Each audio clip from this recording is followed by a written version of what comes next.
అది నరహత్య అయిపోతుంది. ఎలా జరిగింది ఏంటనేది కూడా అలాంటి నరహత్యలు చేయవద్దని అంటున్నాడు.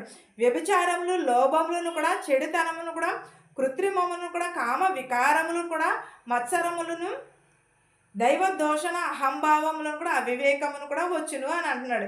ఏంటది? వ్యభిచారమును విడిచిపెట్టమని అంటున్నాడు. తప్పు చేసేసి ఎదుటివారి మీద కెట్టేస్తారే తప్ప కానీ తప్పును విడిచిపెట్టేవారు ఎవరున్నారు? వ్యభిచారం విడిచిపెట్ట నాకు కిందే బోళ్ళు తప్పులు ఉన్నాయి, కానీ ఎదుటివారిని మాత్రం వేలెత్తి చూపేవాళ్ళు చాలామంది అయిపోతున్నారు. కానీ నీతిగా నిజాయితీగా బతికే వారికి ఎక్కువ నిందలు అవమానాలే వస్తాయి. కానీ నిజంగా తప్పు చేసేవారిని ఎవరు కూడా ఏమీ అనరు. ఎందుకంటే తప్పు చేసింది అని అంటే ఊరుకుంటారా? ఊరుకోరు కదా. అలాగే వ్యభిచారమును విడిచిపెట్టమని అంటున్నాడు దేవుడు. నరహత్యలు చేయవద్దన్నాడు, దొంగతనములు చేయవద్దని అంటున్నాడు, లోభములకు దూరంగా ఉండమన్నాడు, చెడుతనమును విడిచిపెట్టమని అంటున్నాడు.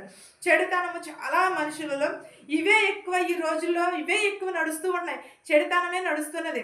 చెడుని విడిచిపెట్టావు, చెడు అరే అరే ఎవరినైనా సరే అమ్మ అది తప్పు చేయకు అని అన్నామనుకో, వాళ్ళు చెప్పిన వాళ్ళే చెడ్డవాళ్ళు అయిపోతున్నారు తప్ప కానీ చెప్పిన వాళ్ళే చెడ్డవాళ్ళు. కానీ వాళ్ళకి అయ్యో నాకు ఎందుకని చెప్పారు ఈయన, లేకపోతే ఈవిడ నాకు ఎందుకని చెప్పింది, నా బాబు కోసమే చెప్పిందేమో, నా మంచి కోసమే చెప్పిందేమో, నా భవిష్యత్తు కోసం చెప్పిందేమో అని ఆలోచించేవాళ్ళు అంటున్నారా?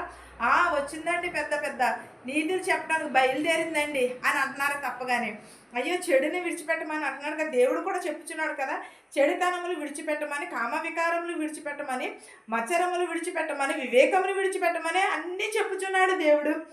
ఒకటే కాదు కదా. దురాలోచన విడిచిపెట్టమని అంటున్నాడు. నరుని హృదయంలో అనేకమైన ఆలోచనలు పుట్టును.